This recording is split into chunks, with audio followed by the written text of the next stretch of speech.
siyaset û huner. Xelîl Xemgîn. Çîna apolitîk û lumpen wekî karakterê lumpenîzmê ji du têgihan pêk tê. Apolitîk lumpen. Dîroka vê Çînê bi taybetî di sed sala hejdemîn de ji aliyê feylesofên serdemê Karl Marx û Friedrich Engels ve wekî proleteriya eware û bê armanc hat binavkirin. Di dibistanên felsefeyê yên wekî epikûrizm û sinîzmê de wekî felsefeya jiyanê derketiye holê. Helbet mabesta min ji nivîsandina vê Çîna bêreng û deng ne ku dîrokê binivîsim. Lêbelê hêjaya ku mirov dîroka Çîna apolitîk û lumpen bizanibe.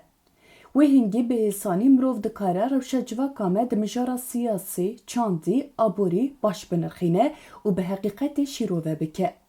Civaka Kurd di dirêjaya dîroka xwe ya nûjen de her tim wekî civakeke bi exlaq, polîtîk û xwedîhişmendiyeke sekûler û medenî hatiye naskirin. Lêbelê di salên dawî de bi taybetî bi belavbûna torên civakî û guhertinên kûr ên aborî û çandî re rûçkekî nû û metirsîdar ê civakê derketiye holê. Çîna apolitîk û lumpen. Ev Çîna ku ji nirxên civakî, çandî û siyasî dûrketiye, îro li nav Kurdan deng û şemetiyeke mezin derdixe pêş û rojeva esasî ya civakê dagir dike. Lumpenîzm çi ye? Di ferhenga civaknasiyê de lumpen ji bo wan Çînan komên tê bikaranîn ji bo Çîna xwe qutbûne, bêvîn û bêîdealin û li derveyî sîstema hilberînê ya birê kupêk dijîn. Dema ku ev lumpenîzm bi apolitîzmê, bêbandorî yan bêdengiya li hemberî rûdanên siyasî re dibe yek, modeleke nû ya mirovan diafirîne. Ev model ji pirsgirêkên civakî, neteweyî, mafên mirovan, azadî û dahotiya civakê bêxeber e.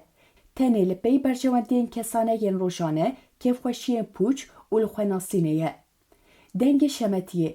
Êş û daxê civakê ya ku îroj li ser torên civakî wekî TikTok, Instagram û YouTube kesên herî zêde tên şopandin û deng ji wan tê ne rewşenbîr, hunermend, siyasetmedar an akademîsyenên Kurdin.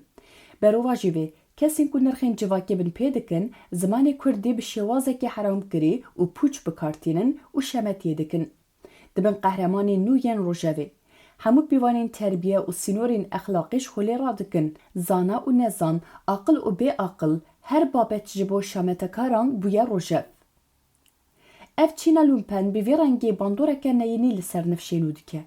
Ew apolitîzmê û bêxemiyê wekî modernîte an azadiya kesane nîşan didin. Di encamê de bêhişbûna siyasî pirsgirêkên giran ên welat û civakê li pişt perdeyê dimînin.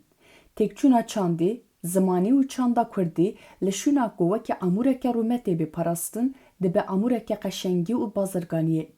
Wendabûna îdealan, ciwanên ku divê bibin dînamîka guhertinê berê xwe didin jiyaneke bê armanc û lumpen. Bêguman ev rewş ne tesadüf e. Zextên siyasî yên giran, qeyranên aborî yên ku hêviya ciwanan dişkînin û asîmîlasyona nûjen ku bi destê teknolojiyê tê kirin, rê li ber mezinbûna vê Çînê ve dike. Gava ku mirov nikaribin niqada siyasî û qanûnî de mafên xwe bixwazin, berê xwe didin qadên pûç da ku ji rastiyan birevin.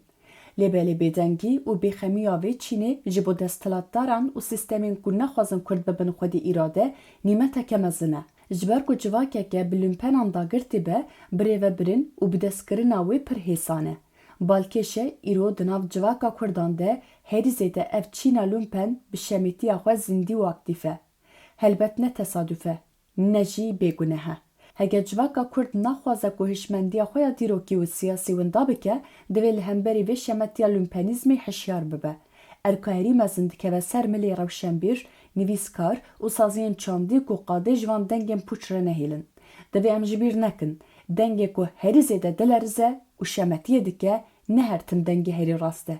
Carnan tenê valayiya hundirê tepsiyekê ye ku deng jê dertê.